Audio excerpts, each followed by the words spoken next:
Hi friends, ಎಲ್ಲರಿಗೂ ನಮಸ್ಕಾರ. Welcome to extra tasty food. ಇನ್ನು ಹೊಸದಾಗಿ ನಮ್ಮ ಚಾನಲ್ ನೋಡ್ತಾ ಇದ್ದರೆ ಸಬ್ಸ್ಕ್ರೈಬ್ ಮಾಡಿ, ಪಕ್ಕದಲ್ಲಿರೋ ಬೆಲ್ಲೈಕನ್ ಕ್ಲಿಕ್ ಮಾಡಿ.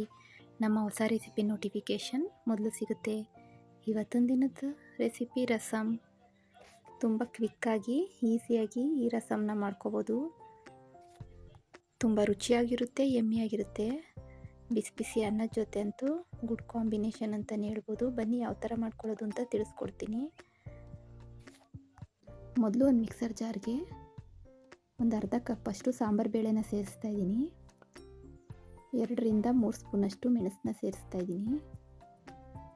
ಇದನ್ನ ಪೌಡ್ರ್ ಮಾಡ್ಕೋಬೇಕು. ಈ ಥರ ಪುಡಿ ಮಾಡಿಕೊಂಡು ಈ ಪುಡಿನ ನಾವು ಎತ್ತಿಟ್ಕೊಂಡು ಯಾವಾಗ ರಸಮ್ ಬೇಕೋ ಆವಾಗ ಪ್ರಿಪೇರ್ ಮಾಡ್ಕೋಬೋದು.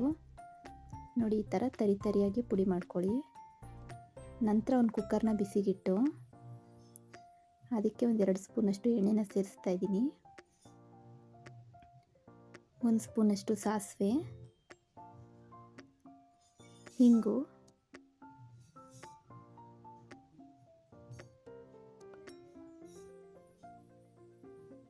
ಸ್ವಲ್ಪ ಜೀರಿಗೆನ ಸೇರಿಸ್ತಾ ಇದ್ದೀನಿ. 1 ಸ್ಪೂನಷ್ಟು ಸಣ್ಣದಾಗಿ ಬೆಳ್ಳುಳ್ಳಿನ ಜಜ್ಜಿಕೊಂಡು ಅದನ್ನು ಕೂಡ ಸೇರಿಸ್ತಾ ಇದ್ದೀನಿ.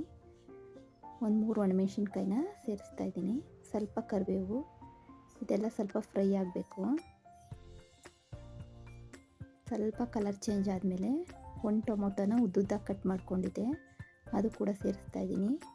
ಟೊಮೊಟೊನು ಕೂಡ ಸ್ವಲ್ಪ ಫ್ರೈ ಮಾಡ್ಕೋಬೇಕು ಕ್ಲೀನಾಗಿ.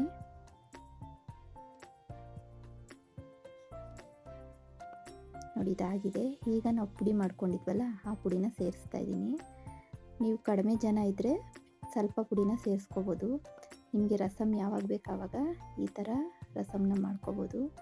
ಬೇಳೆ ಕೂಗಿಸ್ಕೊಂಡು ಮತ್ತೆ ರಸಮ್ ಮಾಡೋದೇನಿಲ್ಲ, ಡೈರೆಕ್ಟಾಗೆ ಮಾಡ್ಕೋಬೋದು. ತುಂಬ ಚೆನ್ನಾಗಿರುತ್ತೆ. ಇದಕ್ಕೆ ನಾವು ಎಷ್ಟು ನೀರು ಬೇಕು ಅಷ್ಟನ್ನ ಸೇರಿಸ್ಕೋಬೇಕಾಗುತ್ತೆ.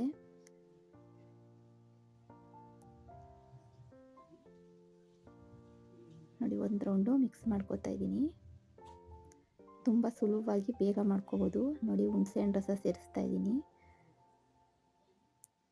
4 ಸ್ಪೂನಷ್ಟಾಗುತ್ತೆ. ರುಚಿಗೆ ತಕ್ಕಷ್ಟು ಉಪ್ಪು, 1 ಚಿಟಿಕೆ ಅರಿಶಿನ ಸೇರಿಸ್ತಾ ಇದ್ದೀನಿ. ಈಗ 1 ರೌಂಡ್ ಮಿಕ್ಸ್ ಮಾಡಿ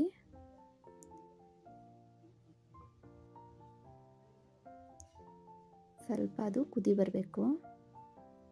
ಕುದಿ ಬಂದಮೇಲೆ ಕುಕ್ಕರ್ ಕ್ಯಾಪ್ ಹಾಕಿ ಒಂದು 3 ವಿಷಲ್ ಕೂಗಿಸ್ಕೋಬೇಕಾಗುತ್ತೆ. ನೋಡಿ, ಇದಾಗಿ ಕೂಲಾಗಿದೆ. ತುಂಬ ಯಮ್ಮಿಯಾಗಿ ಸೂಪರಾಗಿ ರಸಮ್ ರೆಡಿಯಾಗಿದೆ.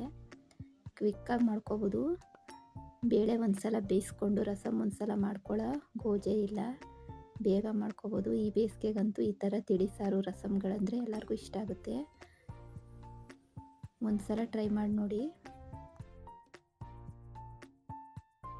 ಬಿಸಿ ಬಿಸಿ ಅನ್ನದ ಜೊತೆ ಸ್ವಲ್ಪ ತುಪ್ಪ ಸೇರಿಸ್ಕೊಂಡು ತಿಂತಾಯಿದ್ರೆ ತುಂಬ ಚೆನ್ನಾಗಿರುತ್ತೆ. ನಮ್ಮ ಈ ರೆಸಿಪಿ ನಿಮಗೆ ಇಷ್ಟ ಆಗಿದೆ ಅಂತ ತಿಳ್ಕೊತೀನಿ. ಇಷ್ಟ ಆದರೆ ಲೈಕ್ ಮಾಡಿ, ಶೇರ್ ಮಾಡಿ, ಕಮೆಂಟ್ ಮಾಡಿ. ಹೊಸ ರೆಸಿಪಿಗಳ ಜೊತೆ ಮತ್ತೆ ಸಿಗೋಣ. Thank you for watching.